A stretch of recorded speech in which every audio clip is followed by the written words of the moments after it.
Wander Wealthy Podcast, episode 91 with Kara Perez. Hey there, friends. Welcome back to the Wander Wealthy Podcast. My name is Tess Wicks, your host, and thank you for joining us. If you're a first-time listener, then hello. And by the way, if you are a first-time listener, after you listen to this podcast, go ahead, peep a few others. But I would love it if you could leave a rating and a review, especially if you're listening on iTunes, but any other podcast app. If that is available to you, go ahead, leave a rating and a review for the show. It just helps the show get found. And if you are a longtime listener and you haven't left a rating or a review, then what you been doing? Get in there. Give me some love. I want to hear from you guys. Now, today on the show, I am sitting down with another financial space lady, empowerment woman doing the Lord's work. Her name is Kara Perez, and she is the founder of Bravely, a financial education company that hosts pop-up events around the U.S. and works with people on a one-on-one basis to do money coaching. Bravely provides action-oriented, practical financial education so that you can get control of your money. And Kara is such a sweet soul. If you listen to this episode, she's just very practical, very well spoken. I compliment her on the end about how she has the best radio voice, but she really does. And I think her story especially is one that really stands out to me because it is both very relatable, but it also provides you with that inspiration, especially if you find yourself in a similar position as Kara was in not too long ago. It provides you with kind of a jolt of, oh shit, maybe I need to get my stuff in order. Maybe I need to take those big steps to really get things in line. So you'll have to wait to listen to her story so you can see if you resonate, but I feel like it could hit home for some of you. We talk all about side hustling and the power of side hustles and how to get out of really difficult situations, whether it's through a side hustle or making some other big moves. We also talk about, in the same tone of side hustling, what sort of logistical things need to be in play before you start your business or start your side hustle, and just making sure you're, logistically locked and loaded.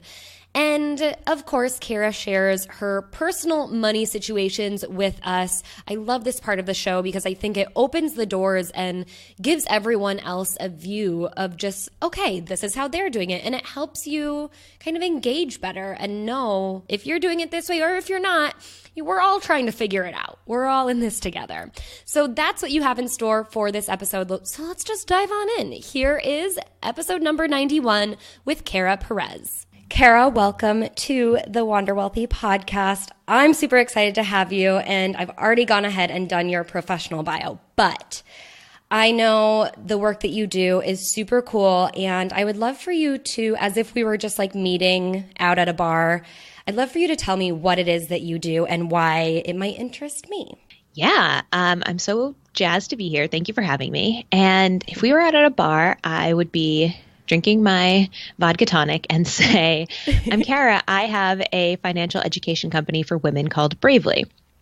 And we work with women in a couple different ways. We host events, in-person events. We do online content, and I work with women one-on-one as a money coach. And basically what all of that means is I'm talking about money all the time in myriad ways. I feel very strongly about being in this personal finance space and emphasizing women in this space because we live in a world that kind of has inherent inequality built into it. And so for me, I think it's very, very important to speak to women about, okay, here's where we all are at as women. Here's where women of color are at. Here's where queer women are at. And here's where the I'm using air quotes, the industry standard of a white man is. And we are all just kind of playing catch up to the white man standard in terms of income, in terms of investing. And so for me, it's very important to put all of this practical knowledge into women's hands to say, here's how you can negotiate for a raise. Here's how you can start investing. Here is a community of people you can talk to about your money experiences, your money fears, your money wins. So that is the work that I do. I love it. I resonate with that so much. And I always get people being like, why is your podcast for women? Why is your blog for women? And it's like, there are so many reasons it's for women. Men can listen too, but like, that's just the world we live in. Is a lot of finance is really geared towards men, and a lot of financial education, or even just like, I don't know, the expectations and the assumptions are very man focused. And I remember when I was like learning about finance, I felt really uninformed and alone. Yeah. And I think that aloneness is such a common thread among women. I mean, literally when I host these events and women will come up to me in person, they'll just be like, I've never talked about money with anyone else before, or I want to tell you something, but you have to keep it a secret because like, I'm so ashamed. And it's like, no, we're all in the struggle together. And whether you feel like you're at the bottom of the barrel or, you know, a little bit, I think it's so important to kind of come out into the light and say, this is who I am. This is what I know. This is what I'm working on. And here's how I want to get to the top. And then to turn to someone and say, now, what's your plan? How are you doing this? And I try very hard to do that. I try to be pretty transparent in my own story and how I came into the world of personal finance and how I conduct my finances now. Because I do think if you're going to ask people to share, you need to be willing to share. So I try to be as transparent as possible as well. Yes, absolutely. I can't wait to hear more about that because I definitely want to ask you about that. Nope, I'm going to ask you right now about your story. Tell me how you got into this work, because I know when I really spent a lot of time with you back in 2016, you actually had a different blog. And so I'd love to hear how you even got into the world of personal finance and then how Bravely kind of came to be as well. I got into the world of personal finance via my quarter life crisis. So I was 26 and working these two terrible part-time jobs. I was working as a caterer for $12 an hour and as an MMA gym receptionist for $9 an hour. And both of those were very part-time work. I did the receptionist gig for about 10 hours a week, and the hours were awful. It was like I had to be there at 5:15 a.m. until 10:15 a.m. 2 days a week. And then the catering is very seasonal and it's very weekend heavy. So it might be like, oh, I'm not catering at all Monday through Friday, but I'm going to work, 2 weddings at 10 hours each, Saturday and Sunday. So my income was A, very low, and B, very haphazard. I didn't know when I was going to be making money or really how much I'd be making. And I realized like, this sucks. And this is really hard. It's very hard for me to manage my money. It's hard for me to even earn my money.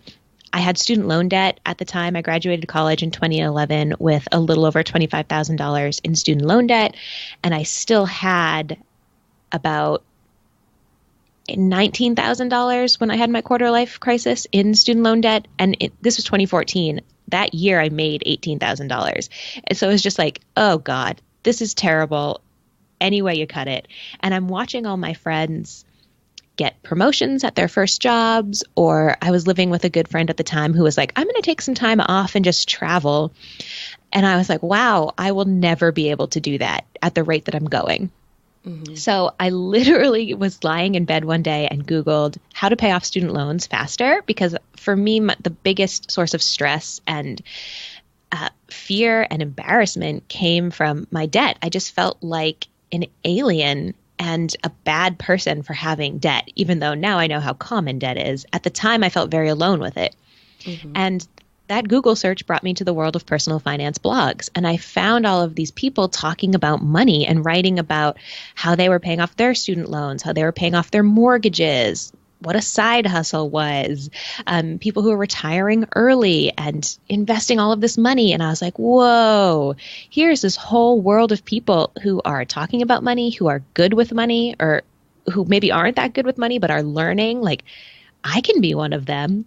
And then I was just hooked. I started making changes to my life about a month and a half later. I started reading everything I could and just kind of gathering information. And then I enacted change really intensely. I paid off $18,000 worth of student loan debt in 10 months and this was all through side hustles. I continued catering. I worked at that MMA gym. I remember I drove a van for $1,500 for a local high school.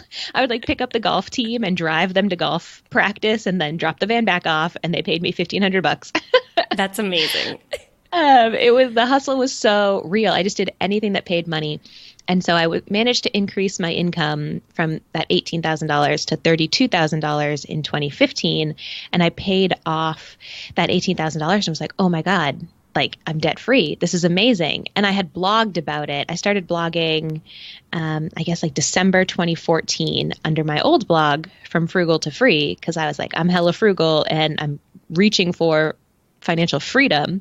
Mm-hmm. And then, in 2016, I went to FinCon for the first time and was just amongst my fellow money nerds. And by that time, I had been fully immersed and wanted to do personal finance full time. I felt really, really good about my own story. I loved talking about money with people. I felt like it really connected my personal passions with some political passions. And it was just a really good way for me to funnel my energy and talents. And then, so we had talked at FinCon in 2016, and that's when I started to hear you kind of talk about starting to talk about the idea of Bravely and really starting this community for women. And especially, I remember you talking about women who really wanted to start their own businesses and understand how to get the money to be able to do that. How did that transition kind of transpire, and what was it like for you, especially because you had been blogging for then, I guess,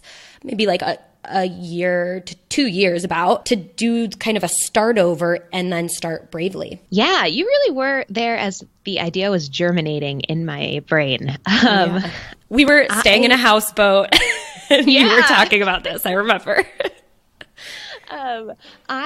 At the time, I had been blogging for a while, like you said, and I really loved the online component, but I'm an extrovert and I love being in front of people. And I was really into this idea of events. I really wanted to create literal spaces for women to come to see other people, to hear from other people, to engage with other people around the topic of money. So I knew that's what I wanted to do. And I also knew my old blog had been my personal journey. It was just me talking about how I paid off my debt, how I saved money, how I was investing in my IRA. It was too narrow a focus. I wanted to build out a broader website where we talked about many women's experiences and bigger financial topics that could apply to many people. So I had those feels in 2016. And then over the next 3 months, I just realized, there's really no way I can pivot this blog content to this broader thing. I have to start over. And that sucked because I had spent so much time writing and I had built followers and I had all the social handles,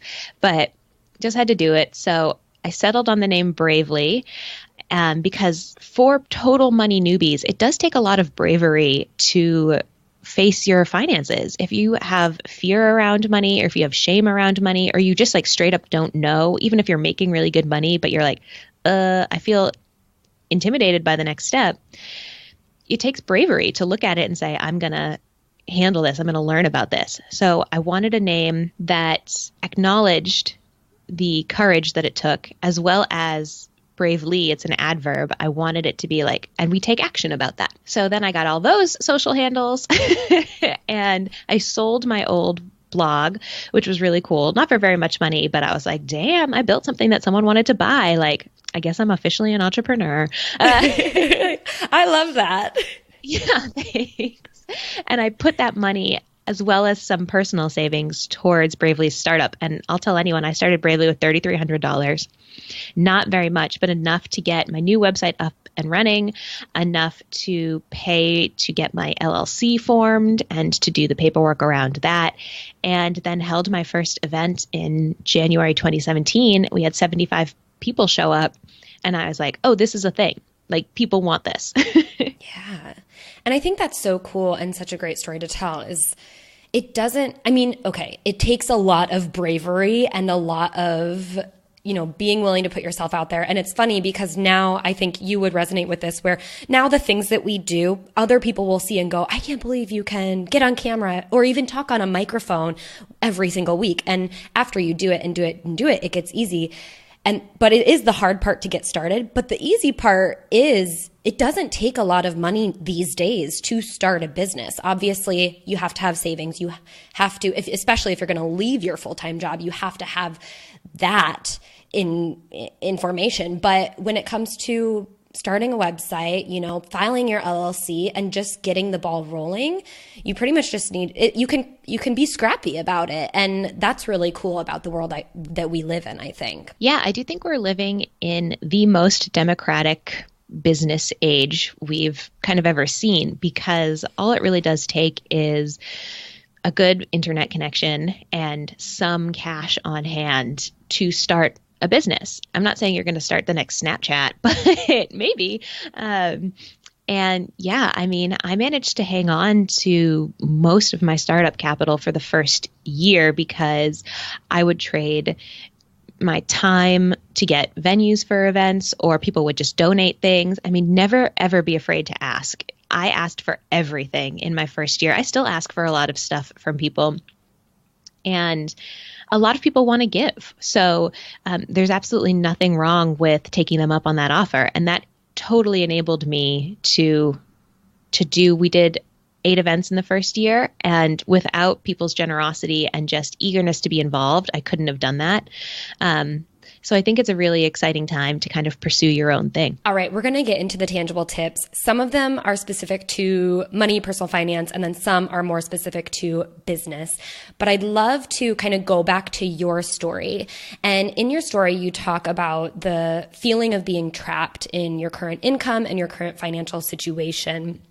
And to me, that was super inspiring because it shows that if you have the same amount of debt as you have income, plus you have like bills and other things that you need to pay for, it's still possible to achieve your financial goals and to get out of this trapped feeling. However, there's still so many people that have this feeling and they need that awakening that you had where you did a Google search. What kind of tips would you give for people who are feeling trapped and they have debt collectors knocking on their door, or they just can't make enough money because all they make is enough to pay the bills? What are their options? So for the people who are really struggling, they're paycheck to paycheck, the harsh truth is that you're going to have to make radical changes in your life to make any sort of small change in your money. So when I was making $18,000 a year, I was in a somewhat privileged position because I didn't have kids, I wasn't married, I lived with 3 roommates, and I was 26. I was young, I was able-bodied, I could pick up a bunch of different side hustles, and it was all totally possible for me. So someone who is maybe making like $30,000 a year and has a kid and they have to worry about childcare, it's going to be a very different challenge. But I think the most helpful thing that I did that I do think anyone can do is was very clear on what I wanted. I wanted debt freedom. I wanted a zero balance. That was the only thing in my life that really, really mattered to me. And I just decided I would do everything to make that happen. So I made really difficult choices and I stuck to them.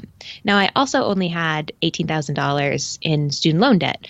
So I knew if I worked really, really hard for a short amount of time, I could pay that off. So again, someone who's staring down a mountain of $100,000 worth of student loan debt or a mortgage or something, it's going to be a longer time frame and you don't have to be as intense as I was. But I think getting the clarity around what exactly your goal is and then saying, I'm willing to make big changes to my life to achieve this is what will move you forward the fastest. I love that because I think so often we think that we can achieve some really, really big goals without changing much in our lives. And, I get stuck in that too. It's something that I want to do. I get stuck in that kind of situation where I'm like, okay, well, maybe if I just do it for an hour, but I still maintain all these other things that I want to do. And, there really is, whether it's finance or it's business or it's anything else, health and wellness, whatever you're doing, since we're in the beginning of the year, talking New Year's resolution and goals in general, anything you want to do, you have to be willing to, if you really want it. And that just goes to show also like what is going to be the priority too. And you would think a lot of people in financial distress that would be a priority, but some sometimes we just get a little bit clouded about what is really a priority for us. And so I do think that once you determine what the priority is and then you choose to make those big changes, that can make a big difference. And in your story, like you said, you had the privilege, and it's funny that being single without children and having roommates, we can consider that privilege, but we really can. And I think that is alone in and of itself a really good message for those who feel like being single and without children and living with roommates is such a terrible situation. Yeah. Yeah. And it's really funny because I did have a boyfriend at the time, still have the same boyfriend, but we didn't live together. Yeah. And I remember I got really serious about my debt payoff about 5 or 6 months into our relationship. And I sat him down and was like, listen, I have to do this thing, and that's going to impact our relationship. And like, no more date nights, no more going out to eat. Like, I can't do those things. And it wasn't a conversation. I wasn't like, how do you feel about this? I was declaring we're not going out on dates anymore. And I will say, luckily, my boyfriend is a shy introvert, and he was like, that's cool. I like staying at home anyway. Yeah. But like, yeah, it really, what you are going to be able to do specifically is going to depend on where you are in your life. But this bigger picture of I'm dedicating myself to this goal and I'm looking for opportunities to reach it, that's really the mindset and the emotional state you want to be in. And then maybe you can't drive a van for $1,500, but maybe you can, once your kids are in bed, do copy editing online. The specifics are going to be different, but the bigger picture of I'm focusing in on this thing and I'm looking for ways to make it happen is what applies to everyone. Ooh, and just to point out, because before we started recording, you said you're not very woo-woo, but the fact that like once you decide that a goal is really important to you, it's so true that those opportunities open up. And all of a sudden you'll see an advert that says, would you like to drive a van for a golf team and make $1,500? And you'll be like, yes, because that's what I need. Yeah, I do believe that. So yeah, I guess that is, I am somewhat woo-woo. Aren't we all just a little bit woo-woo in our own way? Yeah, yes, definitely. All right. So thank you so much for sharing that. In that, we were still talking about the side hustles, and you had picked up all these extra opportunities. And I really think that picking up additional money-making opportunities, and again, before we started recording, we were talking about all of our different streams of income, having side hustles, having multiple streams of income, I really think it can help anyone achieve some goal that they might have, especially if there's a financial component to it, specifically if there's a financial component to it. So I'd love for you to touch on how that helped you with your financial literacy journey, but also your ability to, get out of debt and then obviously build your business. Yeah. So I graduated college in 2011 and I have a degree in English, not in finance or business. So totally self-taught. But it wasn't technically still the recession when I graduated. Technically, the recession ended in 2010, but the aftermath was still very much so happening, and no one wanted to hire me. I couldn't find a, air quotes, real job or a full-time job. So my whole life has kind of been side hustles.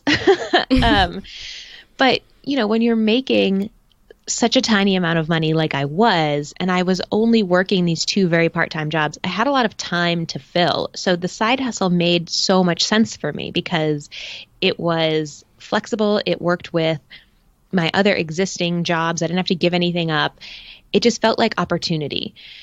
And so I looked on Craigslist. I asked friends if they knew anyone who was hiring. I got on Facebook. I mean, any platform that seemed like a place that I could find a job, or if I had an existing job, like in the fall of 2014, I asked for a raise at my catering gig because I was like, $12 is not enough.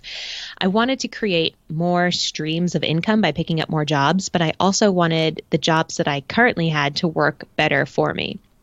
So just having more money, it meant I could pay off more debt, like very simple formula, right? Mm-hmm. Increase income, increase debt payments. But it also gave me much needed structure in my life because I was dealing with a lot of anxiety at the time, and having days where I was like, okay, I don't have anything to do today because I don't have a catering shift and I don't have a gym shift. Like, I'm just going to drown in my anxiety, I guess.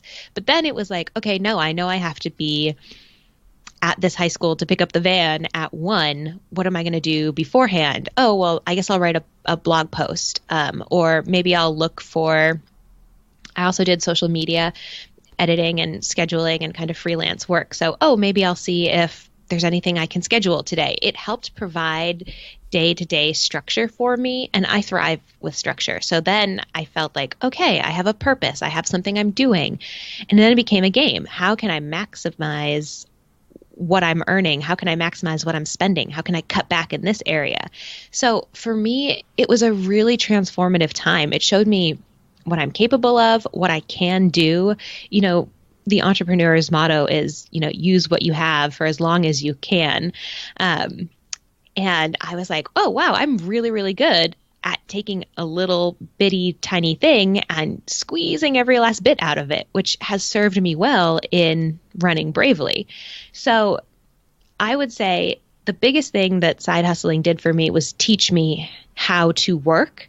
The second biggest thing, by just a hair, is it allowed me to pay off my debt, which changed my entire life. So speaking of side hustling, also running your own business, if we're talking side hustling as far as like freelancing goes, or you're trying to start your own thing, I would love to pivot into the idea of starting your own business. And especially since you had pivoted from writing your blog and working your 2 side hustle gigs to running Bravely, what did it take for you to get it all set up? You said that you had to do the LLC and you had to figure out, how you were going to make money. But as far as like the legal ins and outs and setting up the business, what would you have someone else kind of consider if they're trying to get their freelance business or other business off of the ground? Something that really bothers me about the online space is that you'll find all these articles that are like, start freelancing today, or you can work from home. And they completely leave out all of the important financial and legal ins and outs of how you should set that up and how you should be prepared for taxes. And they just focus on, you could make an extra $1,000 or something. And that really bothers me. If you want to start freelancing, you have to understand that you are going to be seen as a business of some sort in the eyes of the government, and businesses pay taxes. So whether you start working as a sole proprietor or an LLC or a DBA, you need to understand that comes with legal and financial ramifications. So personally for me, I know a lot about forming an LLC because I knew with the events, I wanted to have some coverage between my personal finances and my business finances in case, God forbid, something ever happens at an event. So I learned a lot about an LLC and how to set one up and why you would want them. I opened a separate business bank account, which a shocking number of people who own their own businesses do not have. I would say that is probably my number one tip. If you want to start any kind of business, whether it's freelance graphic design, whether it's selling earrings you make, you should open a business bank account. You can get a free EIN, which is an employer identification number from the IRS. Just go online, Google that, and you use that to open a business bank account. And it just helps keep you organized. It helps you see, oh, is this a business? Am I actually profiting? Or is this just an expensive hobby that I have? I think that is so important. And I just think, too, you can't be disingenuous when you tell people you can start making money online. You have to paint the whole picture. You have to say, absolutely, you can make money online, but you also need to make sure that you're registered with your state and you have your business bank account and you understand that you're going to have to pay quarterly taxes. Oh, and by the way, here's what quarterly taxes are. Right. So many people are like, oh, wait, I have to pay taxes on this money? And it's like, yes, you do. You really, really do. And trust that the IRS does not play. Like, they will come for you if you don't pay them. So I would say my biggest tips, get a business bank account, save 30% from every single paycheck that you earn as a freelancer for taxes. That's definitely some overkill, but I would rather save extra than not have enough to pay the tax man. Yes. And finally, treat yourself like a business. If this is something you want to do full time, or even if it's something that you just want to do on the side, but you want to be taken seriously, it starts with taking yourself seriously. And that's why I really advocate for taking the time and, yes, spending the money to get yourself legally set up correctly, because then you're like, oh, damn, I own this business and I do want business cards, and I do want people to treat me like a business owner, not just like, oh, this is a fun hobby that you have, because it's not. It's my business. I love that. Let's go into the money round now. I want to get more information on your personal story and how you spend and save your money. But first, I'd love to know how you grew up around money and what money was like for you pre your quarter life crisis. Yeah. Oh my gosh. Growing up, I would say money was kind of a constant in my house, but like a shadowy constant. I grew up in a single parent household and I have 2 siblings. And for a long time, money was very tight. We were on food stamps for 6 years. And it was a very stressful time. However, I will say, going back to privilege, we also had a lot of privilege in my family. I grew up in a very wealthy town. My grandparents, my mother's parents, are fairly wealthy, and they gave my mother a house for us to live in, which does not happen to everyone. So even though there were times of struggle, there were also these really crucial aspects of my childhood that came from privilege. But my mother never spoke about money. She never sat down and was like, this is what a budget is, or even like, this is how I pay the bills. And I think is because it was very stressful for her as well, and definitely an area of shame and embarrassment for her. So I just grew up with this mindset of like, okay, well, money is hard. Money is stressful. I don't have it and I never will. And I very much so carried that mindset with me until 26, 27. Even now I'm 30 and I'm still dealing with some scarcity mindset stuff and really allowing myself to understand I am capable of earning good money and I am good with money. I feel very strongly I am good with money. I am capable of earning great money is still something I struggle with, but I think it's really, really important to you can't know where you want to go without kind of looking at where you've been. So I think it's important for me to look back and say, okay, that's how my childhood was. That's how my early 20s were. That doesn't mean that's how my early 30s have to be. That definitely doesn't mean that's how my early 40s have to be. And so understanding where I was is just the platform for me to get to where I want to go. And I think it's so great, such a good message for others listening who feel like, oh, well, I don't have this perfect money mindset like, the people who talk about money. And it's like, no, we all still struggle with various things, and it can be in all different aspects of our lives, but just owning it and at least recognizing it so that you can work from there. Because I feel like so many people, especially when it has to do with money, we shy away from owning what our current situation is because it's not fun and it doesn't feel good. But you can't progress and you can't get better if you don't recognize, like, if you don't know that I have asthma. If I didn't know I had asthma, I would never be able to breathe. It's like we have to own it first. Totally. What is your current money plan? Like, how are you earning money through Bravely? What do you spend your money on, and what do you save for? So Bravely has 8 streams of income. We have the events. I do freelance writing, and I funnel that through the Bravely LLC. I have a podcast of my own. It's called The Fairer Cents, CENTS. So that is a source of income. I have affiliate, all sorts of like the online stuff. We have Bravely products. So money comes in through those 8 different streams. I spend my money on the business in terms of like upkeep. I just renewed my hosting. That was like $238. I just spent $1,000 on this retreat that I'm hosting on January 5th. So that was a lot of money for an event. So stuff to kind of keep the business up and running. I pay an intern to help me add events, things like that. Personally, for the last several years, my money has been really focused on saving, because after I paid off my debt, I was like, cool, I'm at 0. And it was very important to me to put a financial foundation under myself. So the last several years, I've been very intensely focused on building up liquid savings as well as investing pretty aggressively. So that is where the vast majority of my money goes on a personal side. And long term, what I'm saving for in long term in like the next year, I'm going to be doing some traveling outside of the United States. So that's really exciting and obviously a big area I need to save for.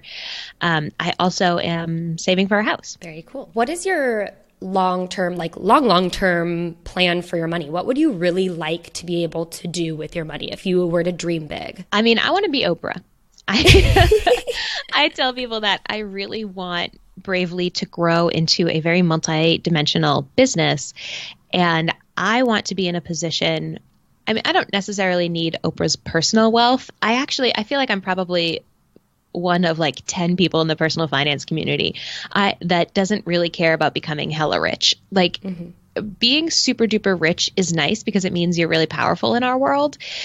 But my needs for the last 2 years, I've lived on $15,000. You know, like I have very low needs. And, you know, once I own a house and I have to pay property taxes, like that will increase. But my long-term plan for my money is to be personally comfortable and to use it in an activist way. I'm very interested in the correlation that money has to power in our society and how people with money are listened to in a way that people without money are not. So I have some pretty strong political beliefs and social beliefs, and I'm very interested in using Bravely as a vehicle to change the world we live in. I love it. And claiming it too. That's amazing. Claiming it. All right, we're going to get into our quick and dirty Q&A, just a couple fast-paced questions to wrap up the show. So what is one non-negotiable money indulgence that you refuse to cut from your budget that, you know, it's the one thing that you aren't setting the money aside to save for? This is such a small thing, but Netflix. I love TV and I will die on that hill. People are like, oh, I don't watch TV. I'm like, that sucks because there's some amazing stuff out there. So what are you loving lately on Netflix? Oh, I love John Mulaney as a stand-up. I really enjoy his comedy. And I just watched the show called Derry Girls, which is a Northern Ireland comedy. It's pretty absurd, and I really love it. I really liked it. Very cool. And your all-time favorite Netflix binge? Parks and Rec. Right. What is one small $100 or less investment that has helped you get ahead, or one that you know like someone else could make and it would really help them out? I think the best investment I made was starting my blog and being online. So paying for the hosting, I started with a free WordPress site, but actually kind of doubling down, buying the domain and paying for hosting has been, I mean, it changed my life way back in the day. So I really recommend it for anyone. Yeah. And in the treat your business like a business sphere, if you're wanting to turn your blog into a business, that's what you got to do. Buy the domain. That's what you got to do. Mm-hmm. What is your most used app on your phone that isn't social media related? This is so corny, but it's definitely my bank app. I check my bank account like twice a day, so I'm on it all the time. But that is a great habit to have. What is your favorite money book? I am actually currently reading Get Money by Kristen Wong, and I'm really enjoying it thus far. I would say I'm also kind of a bad personal finance person in that I have not read that many money books, but I'm really enjoying Get Money. Kara, first, before you tell us all where we can find you, I just want to say thank you so much for coming on the show. Your story and the work that you do is truly an inspiration to me, and I know many others, and it's so fun to be able to have you. You're so well-spoken, and you have a great radio voice, so it's nice to talk to you. Thank you so much. I really appreciate that. So tell us where we can find you so we can keep in touch and follow along with your journey and Bravely. Yes. So you can find Bravely at bravelygo.co, not .com. That was $10,000. I couldn't do that. Plus it rhymes, bravelygo.co. It does. Yes. I really hope that sticks in people's brains. And on social, I have Twitter, which is at Bravely Go. We are on Facebook. You can type in at We Bravely Go, and that's the same for Instagram. I'm very active on Instagram. I love it. I probably spend too much time on it, but that is also at We Bravely Go. Amazing. Thank you so much for coming on the show. Thank you for having me. This has been a blast. That's a wrap on episode 91 with Kara Perez. I hope you guys loved this interview. I really did. So many great nuggets in there. And by the way, when Kara shared what book she's reading lately, the Get Money by Kristen Wong, well, Kristen's going to be on the show in 2 episodes' time. So you'll get to hear from her. So might as well, for the next 2 weeks, get the book, read it, and then you can listen to the podcast with her. We had a lot of fun sitting down and doing this interview, so I can't wait to edit it and put it all together. But next week, we're going to have another solo show. So I'm going to hit you hard with a topic I've been thinking about a lot lately, and that's what you have to look forward to. In the meantime, let's see, we're almost wrapping up January, and this is what's on the docket for me lately. Starting the first week, maybe right after the first week, I haven't narrowed it down quite yet because I'm actually going to be on vacation the first week of February, but I'm super close to launching the Invested program. The Invested program is an online course that you can take. You get everything available to you right away when you sign up, and it helps you learn about investing, understand the right way to invest, and develop a personalized strategy for yourself. So whether you're investing inside of a 401k or a different employer-sponsored type of retirement plan, or you're trying to invest for some other goals or just in some other taxable brokerage accounts, but you're like, I don't know if I'm doing this right, then the Invested program is going to be perfect for you. We talk about the strategy that's going to work for you, helping you personalize it for yourself. You get to have a full module about when investing gets scary and how to keep your cool, plus understanding how to invest in your retirement accounts, because it's a little different ball game than some of the other investment goals we might be saving for. And of course, there's a bonus module where you get to watch me invest, which I just think kind of brings the walls down. So you can peer over the wall, watch what I'm doing, and go, oh, it's not as hard as I thought it was. So that's all wrapped into the Invested program. And you guys, this is my baby, or at least it's my latest baby. I've been working on this.